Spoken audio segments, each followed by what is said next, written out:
All right, so you've clearly got a taste for the macabre, diving deep into Terrifier 3 for this one. Yeah, someone's been busy. Seriously. We're talking reviews, database entries, you even dug up some behind-the-scenes stuff on Art the Clown himself. Well, he is the star of the show, right? That's what we're here to find out. Is Terrifier 3 gonna live up to the hype, or what? It's interesting, though, even before it hits theaters, there's so much buzz already. Right. The think pieces, the debates, even just people's reactions. Oh yeah, people are definitely not holding back on this one. It's like everyone's got an opinion on Art the Clown these days. Okay, well, let's get into it then. Ditch the popcorn, though, if what I've heard about this gore fest is true. You're telling me, from what I've gathered, it's Christmas themed. But like, instead of heartwarming carols, it's blood-curdling screams. Yeah, one review I saw said something like, imagine Silent Night playing while Art the Clown guts someone with a candy cane. Oh, God. So, yeah, festive, but make it murder, basically. And the reviewers seem to agree it's not just using Christmas as a backdrop. Right. Twisting all those holiday tropes into something truly messed up. Which, honestly, is what Terrifier does best, right? Subvert expectations, push those boundaries. And how? Speaking of pushing boundaries, Art's back. And he's brought his bag of, tricks with him, I'm assuming. Oh, you know it. Although, apparently he's traded in his usual look for a Santa suit this time around. Okay, that's both hilarious and terrifying. Right. Although, something tells me he won't be leaving any presents under the tree. Unless you count severed limbs, maybe. One reviewer called it a holiday massacre wrapped in a blood-soaked bow. Catchy. And from the descriptions of, let's call them Art's festive embellishments, it's definitely not your average Christmas story. Definitely not for the faint of heart. But that seems to be part of the appeal, right? The gorier, the better. Well, that's the question, isn't it? I mean, you flagged a review that mentioned people getting sick in the theater. Yeah, it sounds absolutely wild. Like, Terrifier 2 was intense, don't get me wrong. Right. But this is next level. It's like they're really trying to test those limits. So the question is Terrifier 3 actually pushing boundaries or just pushing its luck? That's what we need to find out. All right, so we've established Terrifier 3 is a holiday horror show with a side of extreme gore, courtesy of everyone's favorite killer clown, Art. But beyond the surface level shock value, is there more to unpack here? So we've talked about the gore, obviously, but you mentioned something interesting in your notes about how this film tries to, like, delve deeper into Art as a character. Oh, absolutely. Which, I gotta say, I'm kind of torn on that. Really? Why is that?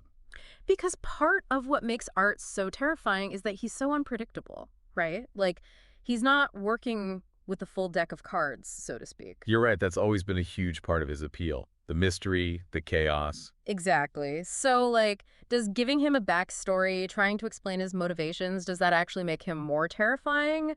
Or does it take away some of that, I don't know, that je ne sais quoi? That's the million-dollar question, isn't it?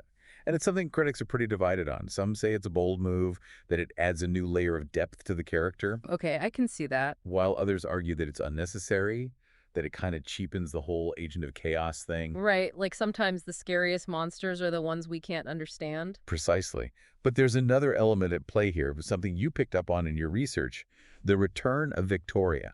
Oh, right. I'd almost forgotten about her. It's easy to forget some of the finer details when you're dealing with so much on-screen carnage. You can say that again, but yeah, Victoria, her death scene in the first Terrifier was Iconic. iconic in the most messed up way possible, yeah. But it sounds like death might be a bit of a revolving door in the Terrifier universe. That's putting it lightly. She's back, but not exactly how you might expect. It seems she has this, well, connection to Art now. Almost like she's influencing him somehow. Oh, okay, so we're venturing into supernatural territory now. A little bit, yeah. And this ties into that whole debate about Art's motivations. Because is he really in control, or is he being manipulated by, like, a vengeful spirit? Exactly. It muddies the waters, doesn't it? For sure. So we've got a murderous clown, a vengeful spirit, and a sprinkle of Christmas carnage.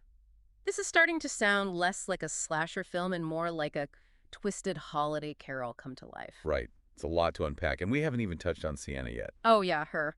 I was super curious to see how they handle her character arc in this one because, like, she's been set up as this ultimate final girl, but honestly, that term always felt kind of reductive to me.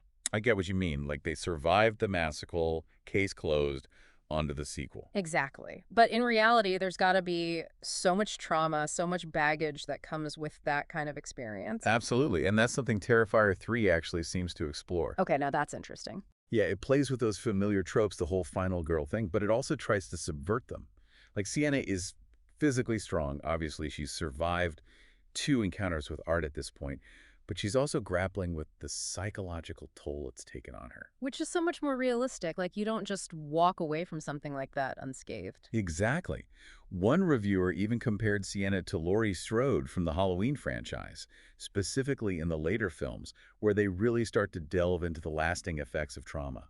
Oh, wow. That's a great comparison. Yeah, it's like Sienna's not just fighting for survival, she's fighting to reclaim her sanity, her sense of self. That's heavy stuff, man. Especially for a slasher flick. Right.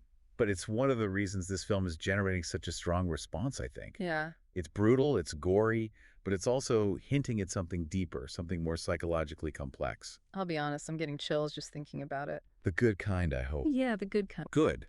Because that seems to be the consensus.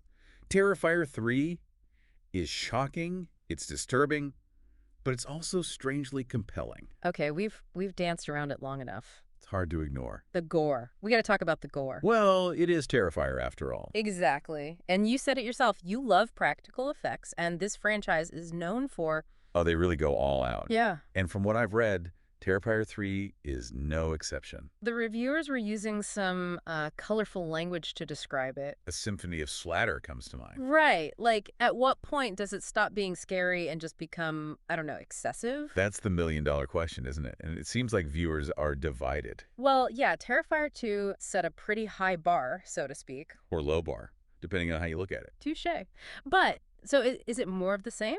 Or does Terrifier 3 somehow take the gore to a whole other level? It's interesting. Some reviewers were just blown away. They were talking about the artistry of it, the technical skill. Okay, so it's like, yeah, it's gruesome, but it's well-made gruesome. Exactly. Yeah. They argue that it serves the story, that it creates this visceral experience you just can't turn away from. Okay, I can see that. But there's always a but, right? Of course. You had reviewers on the other side saying it was too much, that it was gratuitous, even numbing after a while. See, that's what I worry about. Like, I can handle my fair share of gore, but there's a point where it stops being effective, you know? Right, it loses its impact. Yeah, exactly. And it becomes more about the shock value than anything else. And some critics felt like that's what happened with Terrifier 3. Like it was sacrificing plot and character development for just sheer over-the-top gore. Which is a shame because we were just talking about how this film actually tries to do some interesting things with its characters, with its themes. Right, and that's where that whole pacing issue comes into play. Ah, yes, the runtime. Because this thing is pushing 3 hours, if I remember correctly. It is, and some reviewers felt it. They said it dragged in places, that some of those gore sequences went on for too long. Okay, that's my biggest fear. Like, I'm all for a wild ride, but I don't need to be on the tilt-a-whirl for 3 hours straight. And that seems to be a common criticism. That Terrifier 3, while ambitious, might have bitten off more than it could chew. So to bring it all back, where does Terrifier 3 leave us? Is it a worthy addition to the franchise? I think it depends on what you're looking for. If you love the first 2 films for their no-holds-barred approach to horror, then you'll probably enjoy this one too. But if you're looking for something deeper, more nuanced, you might be disappointed. Fair enough. Well, there you have it, folks. We've unboxed the bloody, chaotic mess that is Terrifier 3. We talked about the good, the bad, the gory, and everything in between. And it seems like this franchise, love it or hate it, is here to stay. It sparked a conversation, that's for sure. It definitely has. And maybe that's the point, right? To get people talking, to push those boundaries, and to remind us that sometimes the most terrifying monsters are the ones we create ourselves.